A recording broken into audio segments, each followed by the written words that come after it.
What's up? So the inmate who attacked R. Kelly last week says he was one of the Latin King's gangs. He says that the government made him do it. And what do I think about that? I believe him.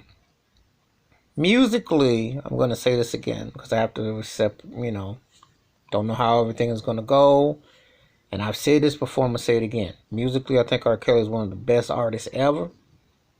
However, if these cases, which should have been dealt with 20 years ago, I don't know why it takes a fake, thought driven reality TV show and some writer to create a show to do what the government or what the agents didn't do. That says a lot about the policing and so on and so forth. But anyway, the court should handle the case, not some made up for TV show and the other things. But that's another story, another time. But if the facts are facts and the real's real, then if the man serves time, it's service time. However, it's a lot of strange occurrences with this situation.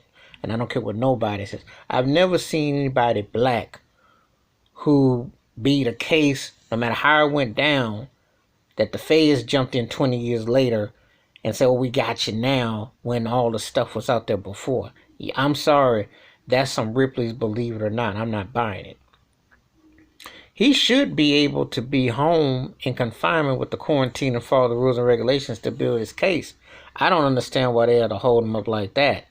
Because John Gotti had got out, and he. So to me, it looks like he got a chance to win a lot of this case if they're holding him without just, because it wouldn't even make any sense. It really wouldn't. And then the other thing is, why would you put him in a general situation unless you're not trying to? It sounds like you're trying to Epstein him. What you worried that if you really had a strong case, you want him to be as well as he is. First of all, he ain't never been convicted of nothing, no matter what people say or think about him. The man never has been convicted of anything. Okay, let's just get that straight. So how is it that you're a first timer in this situation and they stripping you of everything? That don't add up. Well, would I believe that someone from the government did this? Yes. Because no matter what you may think about R. Kelly, if you believe the cases or what have you, he hasn't been convicted of nothing. And to get attacked because he has support outside, that's a movement. That's a movement. That's a black man with a movement. And would I not think that the government is always racist? Even if you're wrong, even if you're found guilty and you're black, if somebody's got a movement, that's power. And would I be surprised if one of them people paid? Because they know. Why would anybody enter his cell to attack him? Unless it was an intent to put him to sleep for good. You see. I believe that inmate. And he look crazy as all get out and what have you. But I don't think this cat gonna sit there and lie about something like that. I don't. And it's also a wake-up call for R. Kelly, because I'm going to tell you something. If he sees himself through this, and like I said, things got to go, I think a lot of this can be, if it's done, lawyered the right way and stuff, because it's just too much coincidence to tie this when you had a better chance 20 years ago.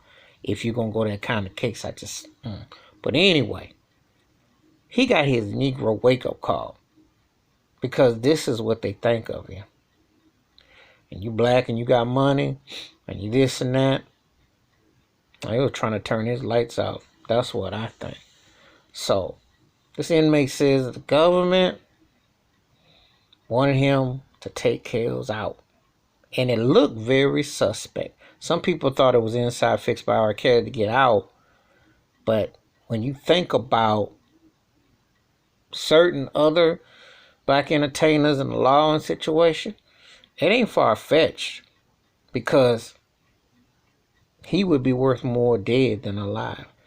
And Sony Music and all these other people that are making bags off his name and money, bet your bottom dollar there's a lot of cha-ching. This ain't by accident. This ain't by accident. And believe me, there's a lot more to this case than what they saying. Because it ain't as, none of it is open and shut, because I said this before and I say it again.